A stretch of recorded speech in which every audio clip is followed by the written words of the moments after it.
Hello everyone. तो हमारा आज का जो टॉपिक है वह है समन। समन होता क्या है? क्या आपको भी कभी समन आया है कोर्ट के द्वारा या पुलिस के द्वारा? तो चलिए हम आज यह जानेंगे। आप मेरे चैनल को सब्सक्राइब जरूर कर लें, ठीक है।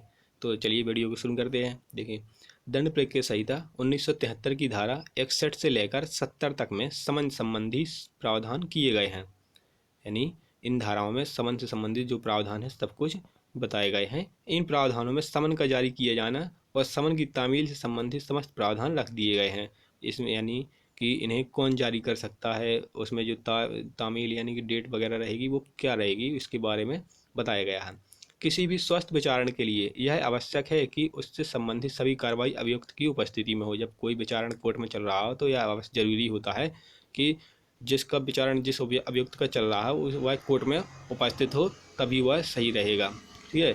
तो इसका कारण यह है कि अभियुक्त को प्रतिरक्षा का पूर्ण अवसर प्रदान करना ही आपराधिक न्याय का प्रशासन का प्रमुख उद्देश्य है। यानी अगर जिसका मामला कोर्ट में चल रहा है तो वह व्यक्ति अगर कोर्ट में रहेगा तभी उसके जो है सुनवाई ठीक प्रकार से हो सकेगी, तभी उस व्यक्ति को अच्छा न्याय मिल सकेगा।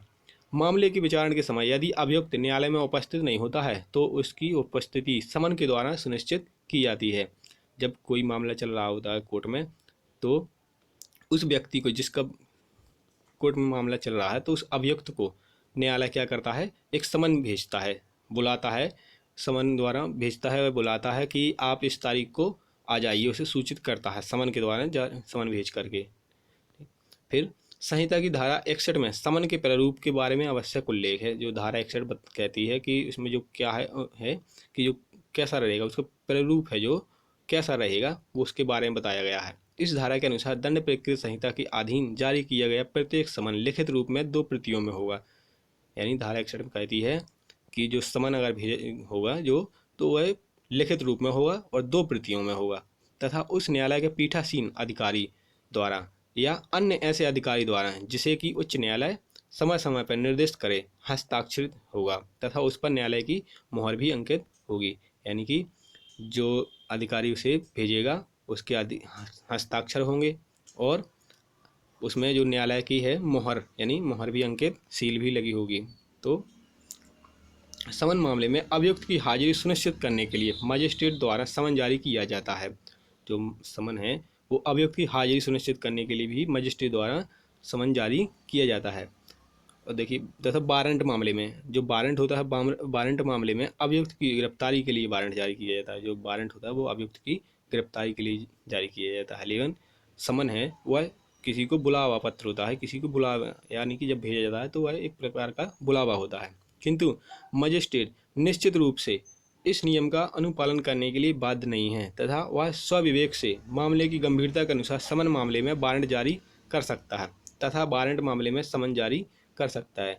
अगर बार बार किसी को 1, 2, 3 बार समन भेज दिया गया हुआ है फिर भी बुलाने पर नहीं आ रहा है तो मजिस्ट्रेट क्या करेगा, उसे गंभीरता से लेते हुए कि यह व्यक्ति अब आ नहीं रहा है तो उसे के खिलाफ वारंट जारी कर सकता है। फिर उसे गिरफ्तार करके बुलाया जाएगा श्री पुलिस के द्वारा कि आप इसे पकड़ कर लाइए। अभियुक्त के अलावा अन्य व्यक्तियों के विरुद्ध भी समन जारी किया जाता है। यानी कि जिसका कोर्ट में केस चल रहा है उसके अलावा अन्य व्यक्तियों, दूसरे व्यक्तियों को भी समन जारी किया जा सकता है। जैसे कि गवाह हो गया, ठीक है, कोई जैसे गवाह यानी साक्षी हो गए, जो उन्हें भी समन के द्वारा समन भेजा जाएगा कि आपने वह इस केस में आप गवाह हैं, साक्षी हैं, तो आप यहाँ पर आ जाइए, इतनी तारीख को इतने बजे आ जाइए इस कोर्ट में। तो कोर्ट जो समन होगा उसे भेज करके बुलाया जाएगा किसी अभियुक्त को या साक्षी को।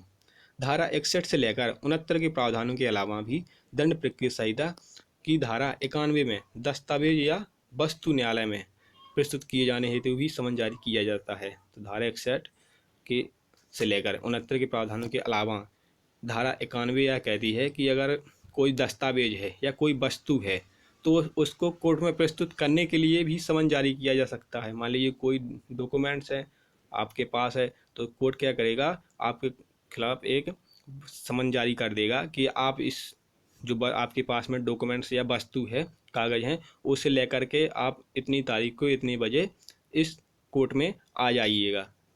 उस समन में सब कुछ निर्दिष्ट कर दिया जाएगा और समन हमेशा 2 प्रतियों में होता है। उसमें कोर्ट के जो न्यायालय के द्वारा जो भेजेगा उसके हस्ताक्षर भी होंगे और उसकी पदमुद्रा यानी सील भी लगी रहेगी। यह जो समन होता है कभी कभी पुलिस द्वारा भी भेज दिया जाता है, पुलिस भी इसको भेज सकती है और कोई आयोग भी यानी सरकारी आयोग भी इसको भेज सकता है।